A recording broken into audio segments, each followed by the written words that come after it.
ಬೇಡ, ಎರಡೂ ದೇಶಗಳು ಯುದ್ಧ ಮಾಡ್ಬಿಟ್ರೆ ಸಮಸ್ಯೆ ಆಗತ್ತೆ, ಅಣುಬಾಂಬ್ಗಳಿಗಿದೆ. ಸೊ ಈ ರೀತಿ ಯುದ್ಧವನ್ನ ಮಾಡುವಂಥದ್ದು ತಪ್ಪು. ಇದೆಲ್ಲವನ್ನ ಕೇಳಿಸ್ಕೊಂಡು ತಾನು ಏನು ಮಾಡ್ತೀನಿ ಅನ್ನೋದನ್ನ ಮಾತ್ರ ಭಾರತ ಕಿಂಚಿತ್ತು ಸುಳಿವು ಅನ್ನೋದನ್ನ ಕೊಟ್ಟಿರಲಿಲ್ಲ. ಈ ಅಟ್ಯಾಕ್ ಅನ್ನ ಅರಗಿಸಿಕೊಳ್ಳೋದಕ್ಕೆ, ಸಹಿಸಿಕೊಳ್ಳೋದಕ್ಕೆ ಸಮಯ ಬೇಕಾಗುತ್ತೆ ಈಗ ಕೆಲವರಿಗೆ. ಇನ್ನು ಇದಕ್ಕೆ ಸಂಬಂಧಪಟ್ಟಂತೆ ಒಬ್ಬೊಬ್ಬರೇ ಪ್ರತಿಕ್ರಿಯೆ ಕೊಡ್ತಾ ಇದ್ದಾರೆ. ಇನ್ನು TV5ಗೆ ನಿವೃತ್ತ ಯೋಧ ವೀರೇಶ್ ಪ್ರಭುಗೌಡ ಗುಳಾಬಾಲ್ ಅವರು ಪ್ರತಿಕ್ರಿಯೆ ಕೊಟ್ಟಿದ್ದಾರೆ. ಏನು ಹೇಳಿದ್ದಾರೆ ಅನ್ನೋದನ್ನು ನೋಡೋಣ ಬನ್ನಿ. ಇವತ್ತೇ ನೋಡಿ, ದಾಳಿಗಾಗಿ ಇದಕ್ಕೂ ಮುಂಚೆ, ದಾಳಿ ಆಗೋಕ್ಕಿಂತ ಮುಂಚೆ ಆದರೂ ಪಾಕಿಸ್ತಾನದವರು 1,000 ಜನಸಂಖ್ಯೆ ಆರ್ಮಿ ಇದ್ದವರು. ನಾವು ಆರ್ಮಿ ಬೇಡ ಅಂತ ಕೇಳಿ ಬಿಟ್ಟು ಹೋಗಿದ್ದಾರೆ ಅಂತಂದರೆ, ಇನ್ನು ನಾವು ಅಟ್ಯಾಕ್ ಮಾಡಿದ್ರೆ ಇನ್ನು ಅವ್ರ ಪಾಕಿಸ್ತಾನನೇ ಸತ್ಯನಾಶ ಆಗುತ್ತೆ. ಬಟ್ ಇದು ಇಷ್ಟೇನು 2 ಅಟ್ಯಾಕ್ ಮಾಡಿದ್ದೀವಲ್ಲ ನಿನ್ನೆ ನೈಟು, ಇದ್ರ ಪ್ರಕಾರ ನಂದು ಇದೇ ಮುಗಿತದ ಅಂತ ಅನ್ನಿಸ್ತದೆ. ಇಲ್ಲ ಅವ್ರಿಗೆ ನಮ್ಮ ಮೇಲೆ ಏನಾದರೂ ದಾಳಿ ಮಾಡಿದರೆ ಮತ್ತು ಪಾಕಿಸ್ತಾನ ಪೂರ ಸತ್ಯನಾಶ ಆಗೋಕ್ಕೆ ನಾವು ರೆಡಿ ಇದ್ದೀವಿ ಮಾಡಲಿಕ್ಕೆ. ಯಾವಾಗ ಕರಿತಾರೆ ಅಂತಂದರೆ ಇವಾಗ ಜಸ್ಟು ಹಾಂ ಅಂತಂದರೆ ಹೋಗೋಕ್ಕೆ ರೆಡಿ ಆಗುತ್ತೆ ಸರ್. ನಾವು ನಿವೃತ್ತ ಸೈನಿಕರೆಲ್ಲ ರೆಡಿ ಇದ್ದಾರೆ ಸರ್. ನೀವು ನಿವೃತ್ತ ಸೈನಿಕರು ನಾವು ಆಲ್ರೆಡಿ ಈಗ 3 ಡೇಸ್ ಬ್ಯಾಕ್ಸಲ್ಲಿ ನಾವು ಯಾದಗಿರಿ ಡಿಸ್ಟಿಕ್ದಲ್ಲಿ ನಾವು ಇದ್ದಾರೆ ನಮ್ಮ ಫ್ರೆಂಡ್ಸ್ ಎಲ್ಲ, ಅವರೆಲ್ಲರೂ ರೆಡಿಯಾಗಿ ನಿಂತ್ಕೊಂಡಿದ್ದಾರೆ. ಯಾವಾಗ ಕರಿತಾರ ಹೋಗ್ಲಿಕ್ಕೆ ನಾವು ರೆಡಿ ಅಂತ ಮುನ್ಸೂಚನೆ ನಾವು ಹೇಳಿಬಿಟ್ಟಿದ್ದೀವಿ ಸರ್. ಬ್ಲಡ್ ಎಲ್ಲ ಕೂದಲುಗಳು ಎದ್ದು ನಿಂತಿದ್ದಾವೆ ಸರ್. ನಮ್ಮ ಮೈ ಮೇಲಿದ್ದ ಕೂದಲುಗಳು ಎದ್ದು ನಿಂತಿದ್ದಾವೆ. ಯಾವಾಗ ಹೋಗಿ ಅಟ್ಯಾಕ್ ಮಾಡಿದ್ರೆ ಅಂತ ಇವರು ಪಾಕಿಸ್ತಾನ ಹೊಡೆದಾಗತ್ತಂದ್ರೆ. ಸ್ವರಾಜ್ RTಯಿಂದ 1998ನೇ ಇಸ್ವಿಯಲ್ಲಿ ರಿಟೈರ್ಡ್ ಆಗಿದೆ.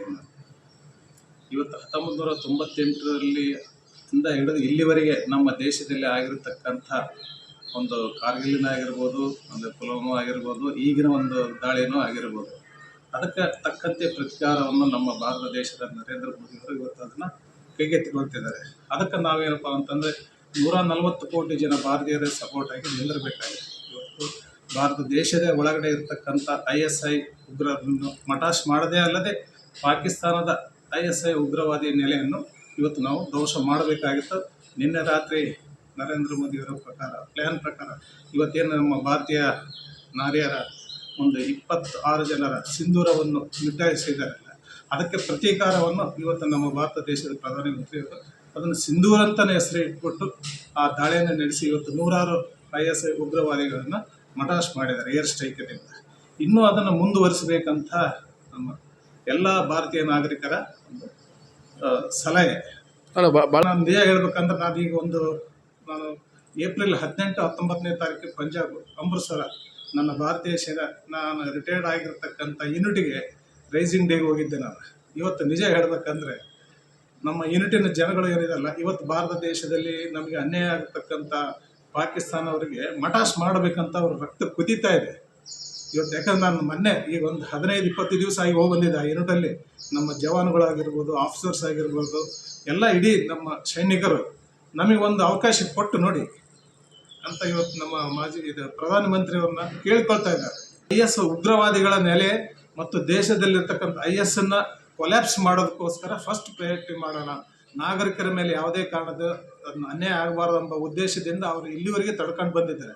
ಆದರೆ ಈಗ ಅದು ಪರಿಸ್ಥಿತಿ ಕೆಟ್ಟದಾಗ್ತಾ ಬಂದಿದೆ. ಈಗ ಅದಕ್ಕೆ ಪ್ಲ್ಯಾನ್ ಮಾಡ್ತಾ ಇದ್ದಾನೆ. ಒಂದೇ ಒಂದು ದೇಶದ ಪ್ರಧಾನಿಯವ್ರನ್ನ ನಾನು ಕೇಳ್ಕೊಳ್ಳೋದೇನೆಂದರೆ, ಇದಕ್ಕೆ ನಮಗೆ ಫ್ರೀಡಮ್ ಫೈಟಿಗೆ ಕೊಟ್ಬಿಡಿ. ಆಮೇಲೆ ಇದನ್ನು ಮತ್ತೆ ಒಂದು ಯುದ್ಧ 1962, 71ನೇ ವಿಷಯದಲ್ಲಿ ಏನು ಯುದ್ಧ ಆಗಿದೆಯಲ್ಲ, ಅದೇ ಪ್ರಕಾರ ಈ ಸರಿ ಆಗಬೇಕು ಅಂತ ನಮ್ಮ ಒಂದು ಅನಿಸಿಕೆ. ಯಾಕಂದರೆ ನಾವು ಇಲ್ಲಿವರೆಗೆ ನೋಡ್ತಾ ಶಾಂತಿ ಅಂತ ಹೇಳ್ಬಿಟ್ಟು ನಾವು ಇವತ್ತಿನವರೆಗೆ ಕೈ ಕಟ್ಟಿ ಕುಂತಿದ್ದೀವಿ. ಆ ಶಾಂತಿನ ನಮ್ಮನ್ನು ಕದಡಿಸ್ತಾ ಇದ್ದಾರೆ. ಇವತ್ತು ಅದು ನಮಗೆ ಬಂದಿದೆ. ಆ ಒಂದು ಫೈಟ್ ಮಾಡೋಷ್ಟು ಇವತ್ತು ನಮಗೆ ಅದು ರಕ್ತ ಕುದೀತಾ ಇದೆ. ಅದನ್ನೇನಪ್ಪ ಅಂದ್ರೆ ನರೇಂದ್ರ ಮೋದಿಯವರನ್ನು ಸಾಕಾರಗೊಳಿಸ್ಬೇಕಂತ ಕೇಳ್ತಾ ಇದ್ದಾರೆ. ಅಲ್ಲದೇ ನಮ್ಮ ಪಾಕಿಸ್ತಾನವನ್ನು ಕೂಡ ವಶ. ಹಿಂದೆ ಏನಪ್ಪ ಅಂದ್ರೆ 62ನೇ ಇಸ್ವಿಯೊಳಗೆ ನಮ್ಮ ಏಷ್ಯಾ ಖಂಡದಲ್ಲಿ ಭಾರತ ದೇಶ ಯಾವ ರೀತಿ ಇತ್ತಲ್ಲ, ಆ ರೀತಿ ಆಗಬೇಕಂತ ನಮ್ಮ ಕೋರಿಕೆ. ಸ್ವರಾಜ್ RTಯಿಂದ 1998ನೇ ಇಸ್ವಿಯಲ್ಲಿ ರಿಟೈರ್ಡ್ ಆಗಿದೆ.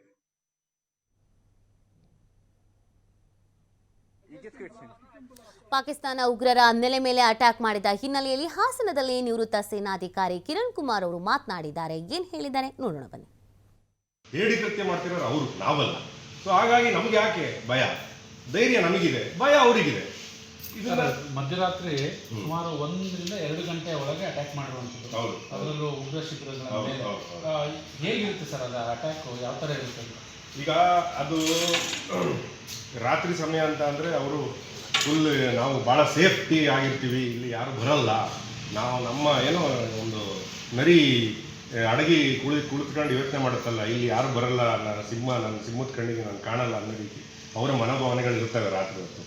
ಸೊ ಅದನ್ನು ನಮ್ಮ ಟೀಮ್ ಏನಿದೆ ಅದು ವರ್ಕ್ ಮಾಡಿ ಇದೇ ಪ್ಲೇಸಲ್ಲಿದ್ದಾರೆ, ಇಷ್ಟೇ ಜನ ಇದ್ದಾರೆ ಅಂತ ಪಕ್ಕಾ ಮಾಹಿತಿ ತಗೊಂಡು ಯಾವುದೇ ಸಿವಿಲಿಯನ್ಗಳಿಗೆ ನಾಗರಿಕರಿಗೆ ತೊಂದರೆ ಆಗದೇ ಇರೋ ಥರ ನೋಡ್ಕೊಂಡು ಆ ಒಂದು ಶಿಬಿರನ ಒಡೆಯುವಂಥ ಕೆಲಸನ ಕಾರ್ಯವೈಖರಿಯನ್ನು ಮಾಡಿ ತೋರಿಸಿದ್ದಾರೆ. ಹೇಡಿ ಕೃತ್ಯ ಮಾಡ್ತಿರೋರು ಅವರು, ನಾವಲ್ಲ.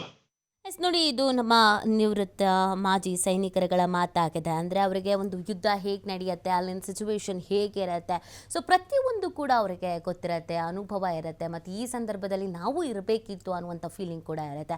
ಒಂದು ಕಡೆಯಲ್ಲಿ ಯಾವ ರೀತಿಯಾಗಿ ಮಾತನಾಡ್ತಾ ಇದ್ದಾರೆ, ಹೆಮ್ಮೆ ಪಡ್ತಾ ಇದ್ದಾರೆ, ಖುಷಿ ಪಡ್ತಾ ಇದ್ದಾರೆ ಅನ್ನೋದನ್ನು ನೋಡ್ತಾ ಇದ್ವಿ. ಇನ್ನೊಂದು ಕಡೆಯಲ್ಲಿ ಸಂಭ್ರಮಿಸಲಾಗ್ತಾ ಇದೆ. ಮಾಜಿ ಸೈನಿಕರೆಲ್ಲರೂ ಒಗ್ಗೂಡಿ ಒಟ್ಟಿಗೆ ಸಂಭ್ರಮಿಸುವಂಥ ಕೆಲಸವನ್ನು ಮಾಡ್ತಾ ಇದ್ದಾರೆ. ಸಿಹಿ ಹಂಚಿ ಜೈಕಾರಿಗಳನ್ನು ಹಾಕೋದ್ರ ಮುಖಾಂತರವಾಗಿ ಸಂಭ್ರಮಿಸ್ತಾ ಇದ್ದಾರೆ. ನಮ್ಮ ಕರ್ನಾಟಕದಲ್ಲೂ ಕೂಡ ದೇಶದ ಅನೇಕ ಭಾಗಗಳಲ್ಲಿ ನಮ್ಮ ಮಾಜಿ ಸೈನಿಕರುಗಳು ಹೆಮ್ಮೆಯಿಂದ ಇದನ್ನು ಸಂಭ್ರಮಿಸ್ತಾ ಇದ್ದಾರೆ. ಇದನ್ನು ಸೆಲೆಬ್ರೇಟ್ ಮಾಡುವಂಥ ಸಂದರ್ಭ ಇದು. ಸೊ ಆ ಕಾರಣಕ್ಕಾಗಿ ಸೆಲೆಬ್ರೇಟನ್ನು ಮಾಡಲಾಗ್ತಾ ಇದೆ.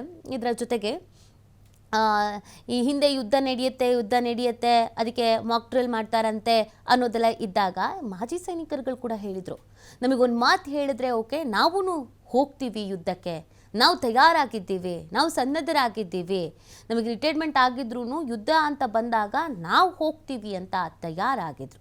ಸೊ ಎಂಥದ್ದೇ ಪರಿಸ್ಥಿತಿ ಆಗಿರಲಿ, ಆ ಪರಿಸ್ಥಿತಿಯನ್ನು ಎದುರಿಸೋಕೆ ನಾವು ಯಾವಾಗಲೂ ತಯಾರಾಗಿರ್ತೀವಿ ಅನ್ನೋದನ್ನು ಹೇಳ್ತಾ ಇದ್ದಾರೆ. ಇನ್ನು ಬೆಳಗಾವಿಯಲ್ಲೂ ಕೂಡ ನಮ್ಮ ಪ್ರತಿನಿಧಿ ಶ್ರೀಧರ್ ಅವರು ಮಾಜಿ ಸೈನಿಕರನ್ನು ಮಾತನಾಡಿಸಿದ್ದಾರೆ. ಏನು ಹೇಳಿದ್ದಾರೆ ಈ ಸಿಚುವೇಶನ್ ಬಗ್ಗೆ ನೋಡೋಣ ಬನ್ನಿ. ಪಹಲ್ಗಾಮ್ ಘಟನೆಗೆ ಭಾರತೀಯ ಸೇನೆ ಈಗ ಏನು ಪ್ರತಿಕಾರ ತೆಗೆದುಕೊಂಡಿದೆ, ಆ ಒಂದು ಹಿನ್ನೆಲೆಯಲ್ಲಿ ಬೆಳಗಾವಿಯಲ್ಲಿ ಏನು ಮಾಜಿ ಸೈನಿಕರು ಒಂದು ಈ ಭಾರತೀಯ ಯೋಧರ ಒಂದು ಕಾರ್ಯಾಚರಣೆಯನ್ನ ಏನು ವಿಜಯೋತ್ಸವ ಆಚರಿಸ್ತಾ ಇದ್ದಾರೆ. ಅಂದ್ರೆ ಪ್ರಮುಖವಾಗಿ 26 ಜನ ಏನು ನಾಗರಿಕರ ಹತ್ಯೆ ಆಗಿತ್ತು, ಹಿಂದೂಗಳ ನರಬೇದಾಗಿತ್ತು, ಅದರ ಒಂದು ಪ್ರತಿಕಾರ ತೆಗೆದುಕೊಂಡಿರ್ತಕ್ಕಂಥದ್ದು. ಬನ್ನಿ ನಮ್ಮ ಜೊತೆ ಮಾತಾಡೋದಕ್ಕೆ ಏನು ಮಾಜಿ ಸೈನಿಕರು ಕೇಳೋಣ. ಸರ್, ಇವತ್ತು 3 ಸೈನ್ಯದ ವಿಭಾಗಗಳಿಂದ ಇವತ್ತು ಪ್ರತಿಕಾರ ತೆಗೆದುಕೊಂಡಿದೆ, ಏನಾಯ್ತು? ಹೌದು, ತಾವು ಈಗಾಗಲೇ ನೋಡಿದಂಥ ಏಪ್ರಿಲ್ 22 ಒಂದು ಬಾಯ್ಸ್ರನ್ ನರಮೇಧ ಏನು ನಡೆದಿತ್ತು, ಅದರ ಪ್ರತೀಕಾರವಾಗಿ ಈ ದಾಳಿಯನ್ನು ಮಾಡಲಾಗಿತ್ತು. ಆ 26 ನರಹಂತಕರಲ್ಲಿ ಒಬ್ಬ ನೊಂದ ಮಹಿಳೆಗೆ ಆದಂಥ ನೋವನ್ನು ಇಟ್ಕೊಂಡು ಆಪರೇಷನ್ ಸಿಂಧೂರ್ ಅಂತ ಅಂದು ಏನು ನಮ್ಮ ಸಿಂಧೂರನ್ನು ಅಳಿಸಲಿಕ್ಕೆ ಬಂದಿದ್ರು, ಆ ಪ್ರತೀಕಾರವಾಗಿ ಆಪರೇಷನ್ ಸಿಂಧೂರ್ ಅಂತ ಆಗಿ ವಾಯುದಾಳಿಯನ್ನು ನಡೆಸಲಾಗಿ ಆ ವಾಯುದಾಳಿಯಲ್ಲಿ ಸುಮಾರು 9 ಉಗ್ರವಾದಿಗಳ ಶಿಬಿರವನ್ನು ನಾಶಪಡಿಸಿ ಇವತ್ತು ಯಶಸ್ಸನ್ನು ಕಂಡಿದ್ದು ನಮ್ಮ ಸೈನಿಕರಲ್ಲಿ ಒಂದು ಹುಮ್ಮಸ್ಸನ್ನು ಮೂಡಿಸಿದೆ. ಹಾಗೂ ನಮ್ಮ ಸೈನ್ಯದ ಸಾಮರ್ಥ್ಯ ಇಡೀ ವಿಶ್ವದಲ್ಲೇ 4ನೇ ಸ್ಥಾನದಲ್ಲಿ ಇರುವಂಥ ನಮ್ಮ ಸೈನ್ಯನ ಕೆಣಕದಿರಿ, ನಮ್ಮ ಸಾಮರ್ಥ್ಯ ನೋಡಿದಿರಿ, ನಮ್ಮ ತಾಕತ್ತು ಬಾಳಿದೆ. ಇದು ಕೇವಲ ಒಂದು ಸ್ವಲ್ಪ ಪ್ರಮಾಣದ ಒಂದು ಉದಾಹರಣೆ ಅಷ್ಟೇ. ಇದು